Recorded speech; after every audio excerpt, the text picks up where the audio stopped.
আসসালামু আলাইকুম। আবারও চলে আসলাম আপনাদের মাঝে নতুন একটা ভিডিও নিয়ে। অবশ্যই ভিডিওটি শেষ পর্যন্ত দেখবেন। আসলে আজকে আমার হাসব্যান্ড গ্রামে গেছিলো। সেখান থেকে আমার শাশুড়ি আম্মা আমাদের জন্য কিছু জিনিস পাঠিয়ে দিয়েছে। সেগুলোই আপনাদের মাঝে শেয়ার করতেছি। প্রথমেই আছে পেঁয়াজ, তারপরে আছে মটরশুঁটি, শাক, তারপরে ধনিয়া পাতা, আরও আছে দেশি মুরগির ডিম। এগুলো আবার আপনার ভাইয়ের দোকান থেকে কিনে এনেছে, যেমন বিস্কুট, দুধের প্যাকেট, মিষ্টি।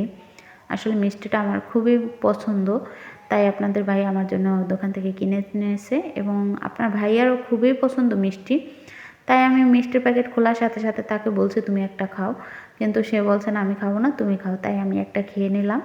আসলে মিষ্টিটা যেমন দেখতে অনেক সুন্দর এবং খেতেও খুবই ভালো, খুব মজা। আর তারপর আরও একটা দুধের প্যাকেট আসছে, তারপর আছে খেজুরের গুড়।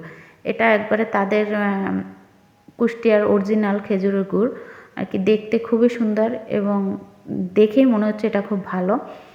আসলে এবার কেউ কমেন্টে বলবে যে আপু ভাইয়া তো দেশে নাই, এগুলো কিভাবে আনছেন। আসলে এগুলো অনেক আগের আনা, তাই আর কি এখন শেয়ার করলাম।